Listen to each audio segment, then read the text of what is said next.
the channel. Almost dropped you guys. Welcome back to the channel, YouTube. Today we're gonna go over kind of what's the current status of our car right now and what I am planning to do in the upcoming few weeks and what videos to expect. So if you guys enjoy the content that I've been putting out so far, be sure to like and subscribe and follow me on Instagram at QMedia. So let's get into it. So what are we sitting on right now? Updates. We have some wheels that are off an Evo 10. These are the Evo 10 entries. These are 18 and these community vessels without spacers.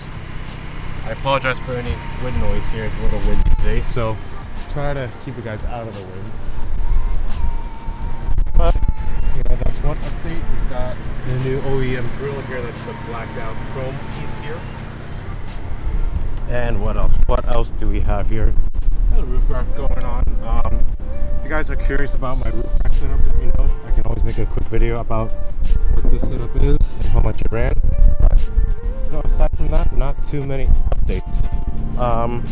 So yeah, let's get into what we are planning to do for the future of this car. Alright, so what are we doing for the car? So as you know, I've been tracking this car for 3 events now, and we're going to continue doing that. So give this video a like if you're looking forward to that. The main thing that we're really going to be looking forward to doing is HPDE, High Performance Drivers Education. That's basically where we'll get like full seat time on a track, and we'll have an instructor with us kind of telling us or giving us tips on how to improve our track times. So look forward to that. And in preparation for doing that, we have a couple of things that we will be doing.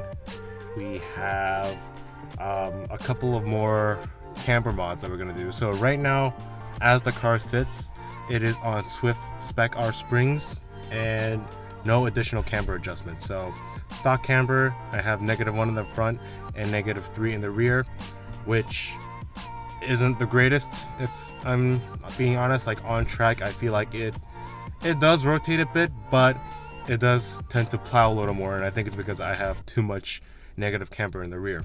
So here's what we're going to be doing to correct that. We have SPC rear camber arms coming in soon from Axion Industries. Shout out Michael.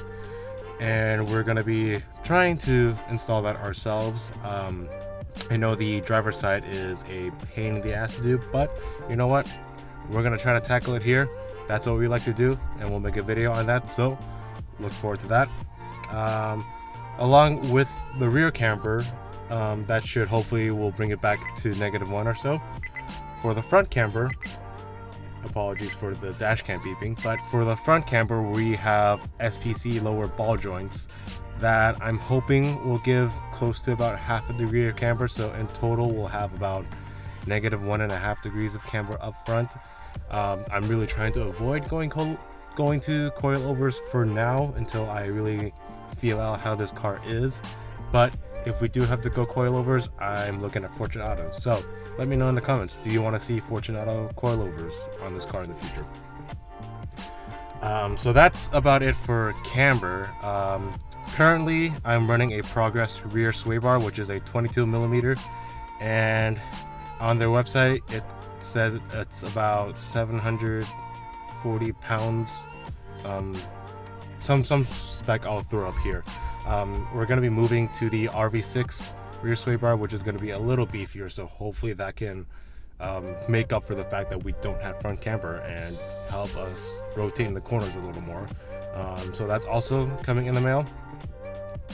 And we'll also be doing our upper and lower engine mounts with the HA Sport 62 rating ones. Currently, the lower one is the stock one that comes with the car, and the upper one is the 6-speed manual upper mount, which is a little stiffer than the stock ones on the 10-speed automatics. But we'll be replacing that with the HA Sport one, so this car is gonna vibrate a little more, which kind of defeats the whole purpose of this car being a touring. But you know what? This is what we get for going racing, right? So that's about it for our suspension and mounts. I have a couple of things that I got in the mail the last few weeks that I'm going to show you right now that are going to help with braking. So, and also some new tires. So let's go take a look at that right now. Alright, let me show you the tires we have going on. So I already showed you guys the wheels. We have Koenig Hypergrams that are 18 by 9.5 wide. And these are the set of tires that we're going to be throwing on it. These are the Federal RSRRs. Federal's naming scheme is a little confusing, but you know what? It is what it is. And these are 265 40 18s. So these are going to be our dedicated set of track tires. And as you can see by the tread pattern, you know, they're probably not going to be the greatest for daily driving, but these were cheap. These ran 4 of them for a total of $750 or so. So these are going to be kind of our entryway into more grip driving, and you know, from there we'll see how long these tires will last, how they are as a daily driver. So look forward to the review of that. But that's probably gonna be it for tires and wheels. As you know, these will be going on hypergrams. Now, let me show you guys the brake pads and fluids that we will be running in a couple of weeks once we get around to really swapping that out. Just been too lazy. It's been cold outside, so we'll get to these soon. So let's show you the brake pad and fluid setup. Washed this car a couple of days ago and it's looking real nice in the sun. Nice and shiny. Brake pads and fluids. Here's what we have here. We've got Project Mu G4 335 brake fluids. And these are .4 high temp fluids.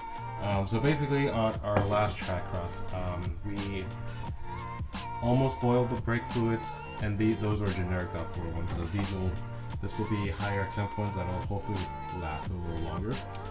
And to go along with that, we have Type HC Plus Project Move brake pads for the front Brembos, and the same for the rear ones.